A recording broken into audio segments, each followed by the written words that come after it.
Hello दोस्तों, स्वागत है आपके अपने यूट्यूब चैनल जीएस भाई उपाध्याय जी पे। आपने पिछले वाले वीडियो में देखा कि सार्क कंट्री कौन कौन से हैं, और अभी मैं आपको बताने जा रहा हूं एशिया महाद्वीप। अब एशिया महाद्वीप में कितने देश आएंगे उनके बारे में हम एक एक करके जानेंगे और एशिया महाद्वीप की कुछ खास बातों को जानेंगे। तो आइए शुरू करते हैं। एशिया महाद्वीप।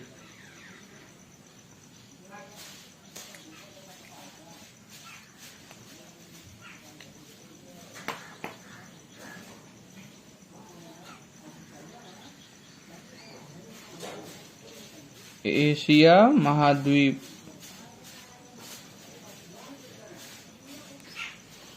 तो आइए जानते हैं एशिया महाद्वीप के बारे में। तो सबसे पहले एशिया को छोड़िए, पहले तो महाद्वीप जानना जरूरी है कि महाद्वीप किसे कहते हैं। बड़े से बड़ा भाग जो जल से घिरा हो। किससे घिरा हो? जल से घिरा हो। बड़े से बड़े भाग को महाद्वीप कहते हैं। और वही अगर छोटे से छोटा भाग जो जल से घिरा हो, जल के वह स्थल खंड या भाग जो चारों ओर जल से घिरा हो, तो छोटा अगर रहेगा तो द्वीप हो जाएगा, वही अगर बड़ा भाग है तो महाद्वीप हो जाएगा। तो आइए जानते हैं एशिया महाद्वीप। एशिया महाद्वीप को इसे सभ्यता का पालना भी कहा जाता है। इसे सभ्यता का पालना कहा जाता है। और ये सभ्यता का पालना इसलिए कहा जाता है क्योंकि एशिया महाद्वीप में ही मेसोपोटामिया की सभ्यता, मिस्र की सभ्यता, हांगो नदी की सभ्यता, इन सब का विकास हुआ था। ये एशिया महाद्वीप में ही पाया जाता है। जैसा कि आप जानते हैं, मेसोपोटामिया की सभ्यता जो कि मेसोपोटामिया में से शुरू हुआ था, मिस्र की सभ्यता, हांगो नदी की सभ्यता, ये जितने भी हैं ये एशिया महाद्वीप के ही किसी न किसी देश से ही शुरू हुए थे। जैसा कि दोस्तों यहाँ पे 3 प्रायद्वीप पाए जाते हैं। अब प्रायद्वीप क्या होते हैं? तो स्थल खंड का वह भाग जो 3 ओर से जल से घिरा होता है उसे प्रायद्वीप कहते हैं। एशिया महाद्वीप में मुख्य ये कुछ प्रायद्वीप हैं, जैसे कि अरब का प्रायद्वीप है, दक्कन का प्रायद्वीप है, इंडोचीन का प्रायद्वीप है। तो आप लोग को पता चल गया कि प्रायद्वीप क्या होते हैं। तो यहाँ 3 प्रायद्वीप होते हैं। प्रायद्वीप वे होते हैं जो 3 ओर से जल से घिरे होते हैं। या फिर आप अगर विस्तृत जानना चाहते हैं तो इसकी परिभाषा विस्तृत ये होगी कि स्थल खंड का वह भाग जो 3 ओर से जल से घिरा हो। स्थल खंड का वह भाग जो 3 ओर से जल से घिरा हो उसे प्रायद्वीप कहते हैं। एशिया महाद्वीप में मुख्य ये 3 प्रायद्वीप हैं। अरब का प्रायद्वीप है, दक्कन का है, इंडोचीन का है, और यही 3 प्रायद्वीप है।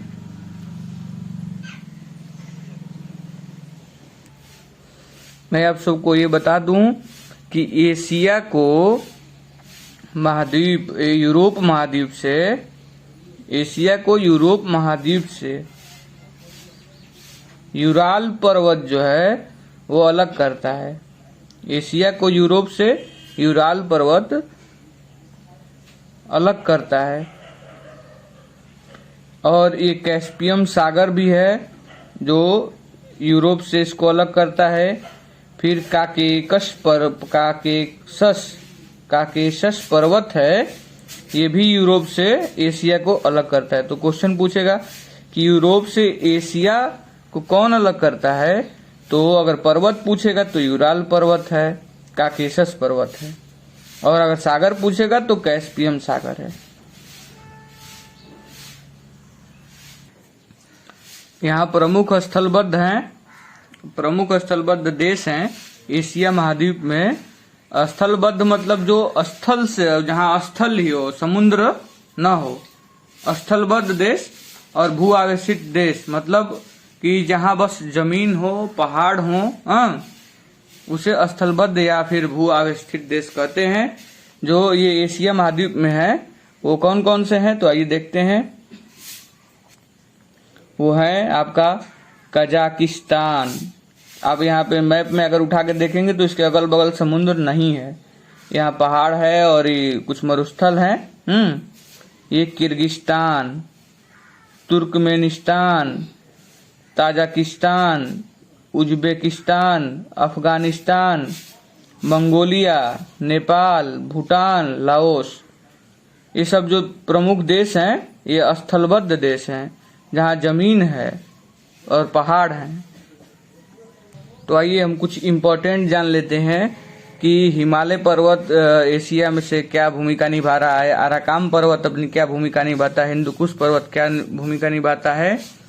तो हिमालय पर्वत है जो ये एशिया को चाइना से अलग करता है, एशिया को चाइना से अलग करता है। जो अराकाम पर्वत है वो म्यांमार से अलग करता है, और ये हिंदुकुश पर्वत जो है वो कोई किससे अलग करता है, अफगानिस्तान से अलग करता है। तो ये भारत के संदर्भ में था कि चाइना से भारत को कौन अलग करता है, तो हिमालय पर्वत। अराकाम पर्वत जो है वो म्यांमार से अलग करता है, हिंदुकुश पर्वत जो है अफगानिस्तान से अलग करता है।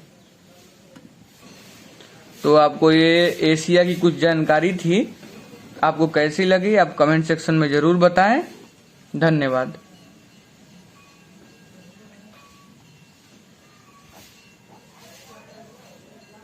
मैं अगले वीडियो में आपके लिए लेकर के आऊंगा बायोट क्या है। बायोट में सबसे जो इम्पोर्टेंट देश जो है वो ट्विन द्वीप हैं। जो बायोट मैं आपको बताऊंगा अगले वीडियो में। चागोस क्या था, आर्किपियागो क्या है, डियागो गार्सिया क्या है, जिसमें से सबसे इम्पोर्टेंट है डियागो गार्सिया। अगर आपको अगली वीडियो देखनी है तो इस वीडियो को देखें और उसके बाद अगली वीडियो का इंतजार करें। धन्यवाद।